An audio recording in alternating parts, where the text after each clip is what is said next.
Next we have Dr. Seyin Oylupınar, who will be talking about external security narratives about the North Caucasus.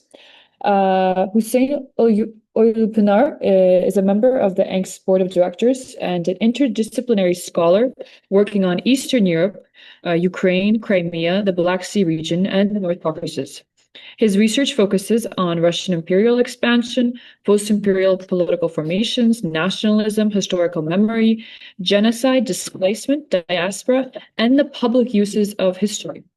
Dr. Oylupınar holds a Ph.D. in History and Cultural Studies from the University of Alberta, where his doctoral research examined Kozak revival, collective identity, and memory politics in independent Ukraine. His current work connects Ukraine, Crimea, and the North Caucasus as interrelated borderland spaces shaped by empire, war, migration, and competing historical narratives. So thank you so much, Hussein. You can share your screen for a PowerPoint. If you need any help, let me know. Thank you. I'm very happy to be part of this discussion, and I'm privileged to contribute to this inaugural event. I don't have a PowerPoint, so I will try to talk and express some of the ideas I have with all. Well, this is not going to be a fully fledged paper presentation. I have an ongoing research on certain discourses and narratives that are coming and floating in different public spaces in different countries. In Europe, particularly, my research starts from Europe, from Poland and into other countries. And I'm looking into the discourses and the publication trends among the think tank expertise circles that are informing the decision-making circles in the parliaments. So I will not go into the very much details of the research agenda, but I will draw some conclusions, some observations, and wrap it in a way to offer this as one of the possible directions we can focus or discuss for future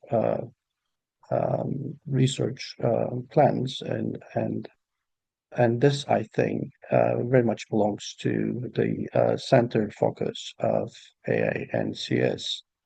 And the central question is that I am looking at how the North Caucasus has been made visible to external audiences, especially in European and North American policy-oriented discourse. So, general observation, and I suppose you might agree, and I will be happy to hear if you have different observations that I see in terms of publication trends, topics being covered. North Caucasus has been underrepresented in European and North American policy and academic discussions. Now we are kind of covering the ground, how North and South is connected, if it is justified to have a separate research or study field for North Caucasus or not. But here, what I'm observing is that North Caucasus is not getting the same amount of attention as does the South Caucasus. So this is one simple observation, but I think most important point I want to start with is that if ever North Caucasus is represented, it is represented through a narrow and inherited vocabulary of terrorism, insurgency, radicalization, separatism, instability, integration, and Russian federal control. Here, I think secretive frame is insufficient simply because it turns one dimension of region's experience into main framework for interpreting almost everything else. Of course, the North Caucasus has experienced war, authoritarian rule, insurgent violence, counterinsurgency, repression, displacement, and social fragmentation. These are realities that cannot be ignored when we are focusing on and thinking and trying to understand the region. Yet, as long as security becomes the dominant language, other histories are forced to pass through that language before they can be recognized as politically or analytically meaningful. This means that North Caucasus studies has to do two things at once: expand the knowledge about the region and examine the categories through which that knowledge has been produced. If this new organization is creating a dedicated intellectual home for North Caucasus studies, then one of our tasks, I think, is to ask how earlier frameworks have shaped what can be seen, what can be said, or who is allowed to speak with authority about the region. For much of the post-Soviet period, the North Caucasus entered European and North American analysis largely as Russia's internal security periphery. The region appeared when violence is escalated, when Islamist militancy was discussed, when Moscow's control appeared fragile, or when developments in Chechnya, Dagestan, Ingushetia, or elsewhere were interpreted as threats to wider Russian stability and with its repercussions on European and American interests. In this framework, North Caucasus was rarely approached first as a region with its own political history, languages, memories, intellectual traditions, and connections beyond Russia. It was approached primarily as a problem of Russian state management. This is why I think phrase security management is important. I don't mean by this only the existence of security issues. I refer to an analytical perspective in which the region is read through Moscow's problem of control.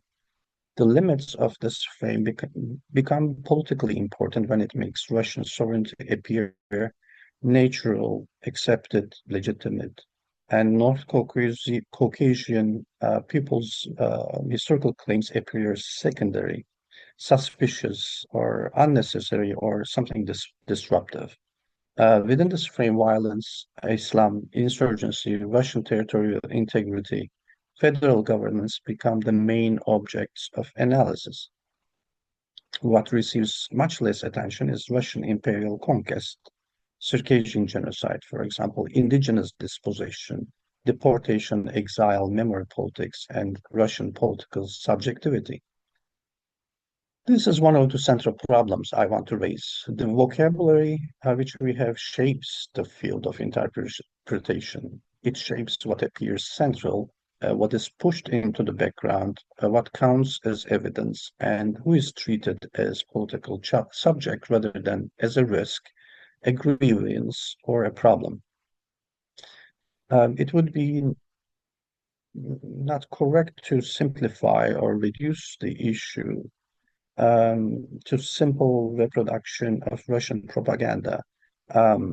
My research brings that data that certain Russian intention to package North Caucasus in a certain way is delivered to European American audiences. But the reductionism is not fully correct here. Doing so would miss the more important point. The question here, most importantly, is how Russian state categories, global counterterrorism language, and European security concerns have often converged around the same vocabulary: extremism, separatism, terrorism, territorial integrity, stabilization, integration. This is how Moscow's vocabulary can travel into external analysis as ordinary policy language rather than as openly Russian framing. It does not have to be quoted from Russian officials in order to structure the analysis. It can enter through source selection, institutional habit, inherited area studies categories, and the assumption that North Caucasus is, first of all, a problem of Russian security. This is what I mean by what I want to underline, that there is this Moscow-centric knowledge floating around. And Moscow has obviously governed the region politically, Yes, truly so, but it has also functioned as an interpretive center through which the region becomes legible, understandable to the outside observers. External observers may criticize Moscow, may have a certain position about Russia. They may condemn Russian brutality where cases come. They may be far from endorsing Russian policy, but even critical analysis can remain inside a Russian-centered structure if it asks mainly what North Caucasus means for Russia, rather than what Russian rule has meant for North Caucasus. I want to emphasize a distinction here. And the distinction is important to underline because it changes and determines the questions we ask. A Russian-centered framework usually begins with the questions of management and control, how Moscow governs the region, whether the region is stable, whether Islamism is growing, whether separatist tendencies may return, whether violence threatens Russian territorial integrity. However, on the other hand, a North Caucasus-centered framework would begin from a different place. It would ask how the region was incorporated into the Russian Empire, what forms of conquest, deportation, demographic transformation, and administrative violence made Russian rule possible, how local communities remember this history, and how diasporas preserve political memory. It also asks how claims of genocide, displacement, autonomy, and historical justice are translated into external policy language or filtered out of it. Well, we can take the Circassian genocide case as a diagnostic example.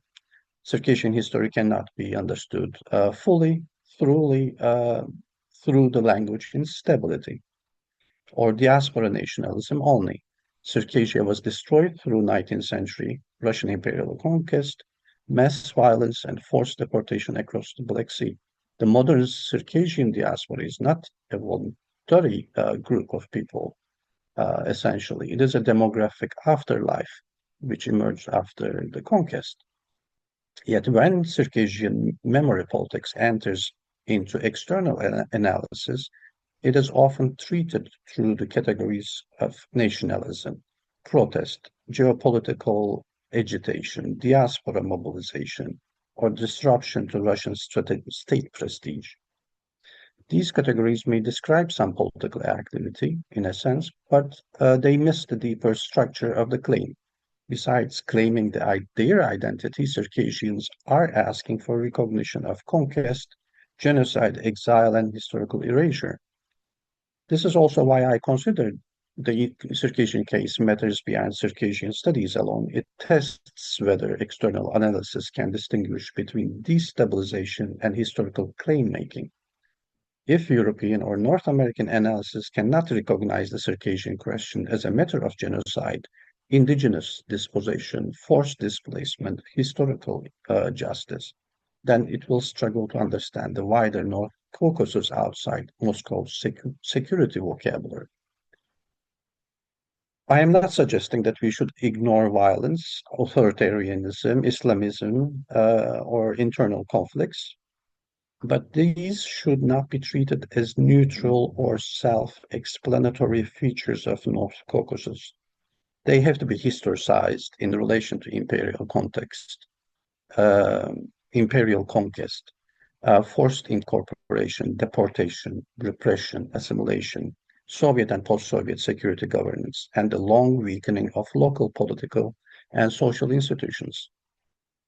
The problem with security frame is that it often begins with these phenomena as if they explain the region, rather than asking what historical processes produce the conditions in which they emerged. The problem can also be described as epistemic asymmetry.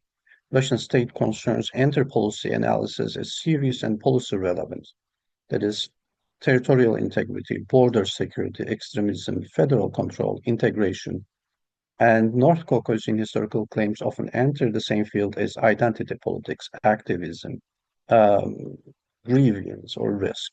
In practice, Moscow's concerns set the terms of analysis, while North Caucasian perspectives are often treated as material to be explained rather than as interpretations in their own right. It is, and this is, I think, of utmost importance because vocabulary helps decide which claims appear legitimate. To describe the North Caucasus primarily as a zone of radicalization makes one kind of policy imaginable. To describe it as a region shaped by a Russian imperial conquest, dispossession, genocide, deportation, and managed memory makes another kind of analysis imaginable. The first vocabulary asks how Europe and North America should understand Russia's security problem. The second asks how they should understand Russia's imperial problem. Since 2022, this question has become more urgent. The full-scale invasion of Ukraine by Russia has made it much harder to treat Russian violence as episodic, defensive, or only security-driven. Across European and North American debates, there is now more willingness to speak about Russia as an imperial formation. Terms such as empire, colonialism, decolonization, non-Russian peoples, indigenous rights, and imperial violence have become more available. This sort of creates an opening uh, for us to observe and study. However, if decolonization is used only as a slogan for weakening Russia, and in many cases I observe it as being the case, without serious attention to specific histories, peoples, archives, languages, institutions, and claims, then North Caucasus will again be instrumentalized. It will become visible only when it's useful to someone else's geopolitical argument that would repeat the same problem in a new vocabulary. A serious decolonial approach to Russia cannot exclude the North Caucasus.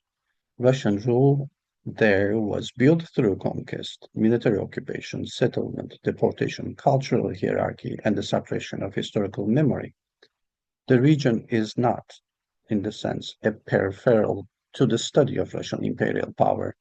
It is one of the clearest sites where imperial structure of Russian power becomes visible. At this moment, in a few minutes, I have to finish this presentation. I would like to suggest one important direction for this organization, AANCS, is systematic study of how knowledge about North Caucasus has been produced, mediated, and authorized outside the region itself. This concerns asking broader questions of how certain interpretive frameworks become dominant, how specific vocabularies acquire the status of neutral analysis, and how some voices come to be treated as authoritative while others are positioned mainly as objects of explanation. Such work would require close attention to policy writing. This is one of the directions I am working on. Academic commentary, media analysis, expert networks, citation practices, and institutional settings in which knowledge about North Caucasus circulates. It would also require asking how Russian state categories, Western security concerns, and inherited area studies frameworks have interacted over time to produce a particular image of the region. I think this would become a significant intellectual contribution if AANCS could focus and develop strategies to further uh, gather energies towards studying in this direction, while placing the North Caucasus more firmly within academic and public discussion, examining the conditions under which the region has been interpreted in the first place is indeed an important contribution. In this sense, the task is to rethink the epistemic architecture through which the region has been made visible. To close, I will summarize one point. If we set out help shaping a field of study, then one of its tasks is to change the order of questions. Instead of beginning with how the North Caucasus is governed, we should ask how it was conquered or incorporated. Instead of beginning with instability as a regional condition, we should ask what forms of historical violence, displacement, suppression have made less visible by the vocabulary of instability. Instead of asking only how Moscow manages the North Caucasus, we should ask how Moscow claimed the authority to interpret it and speak for it. This is where I think North Caucasus studies can make a serious intervention. Thank you for your time.